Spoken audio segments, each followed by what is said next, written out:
It was about the ripples that reside in the wrinkles of silence. Just the blink of someone's eye touching the surface of the lake, which stands in imitation of the sky, distorts the world slightly.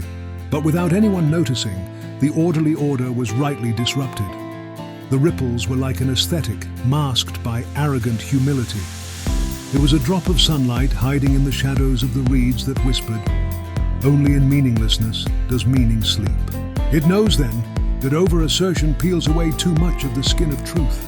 Background is always reserved, pretending to cede to the center, when in fact it dominates the whole story. It is a skilled craftsman of the language of silence, with an embroidery of irony in its name. There is nothing more dangerous than rightness that someone speaks of, nothing more profound than ignorance that someone is silent about. In this way, the ripples in the background spoke by not speaking, reflected by not reflecting, and kept shaking the contours of formless ideas in secret. It was as if something was hoping to remain unnoticed forever. Silence is the secret skin of the world. The ripples of contemplation lightly, sometimes awkwardly, trace over it. The arrogant wave deludes itself into thinking that it is the main melody, but the real music is the breath of emptiness hidden between the sounds, an unspoken humility. Without introducing themselves, they complement the world by simply being. Irony is their language, a spiral of aesthetics deliberately bent by those who cannot speak the truth straight. Those who shouted, "Knowledge is power," may have actually been following the power of ignorance. At that time, the world just pretended to nod and did not even blink. Maybe all those things are a joke, all true. As if this world smiles with a straight face. Humble and ironic, existence is gently swaying today, embracing the irony of being. The humility within decorates life as an attitude of quiet acceptance of its own limitations and fragility. In the background, however, irony gently challenges conventional wisdom with innocent laughter. The passage of time, like the dew of night that gently drips, disappears and reappears. The subtle tension stirring in the silence spins an eternal dialogue as ripples on the surface of quiet water. At the intersection of the emptiness and the reality of existence, of humility and irony, we are fascinated by the inexplicability of the situation. A humble heart is compassionate toward its own imperfection, and at the same time, in the free satire carried by the wind of irony, the silence of dusk envelops the area, and the days gone by and the future to come blend together in a single moment. In this touch of light and shadow, the ripples of one's own inner self quietly appear in the midst of this passage.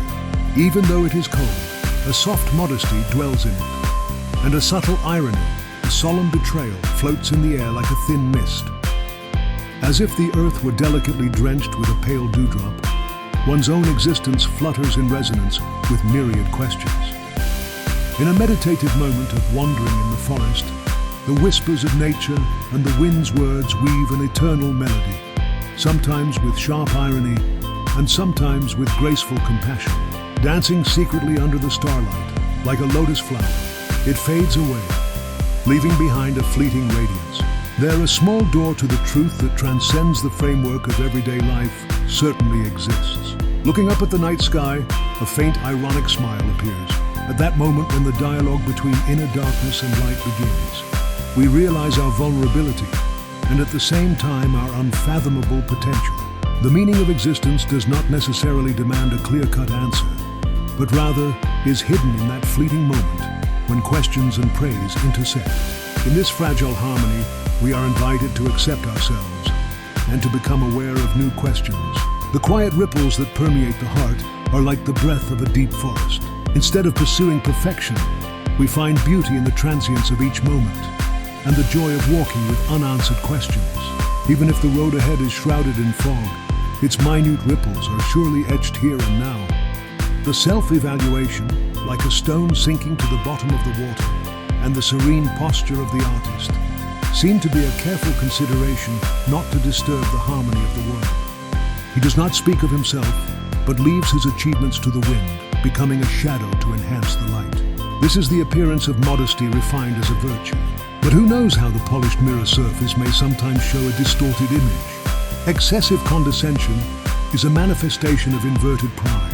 Behind the common phrase, "I am what I am," a calculating narcissism sticks out its tongue.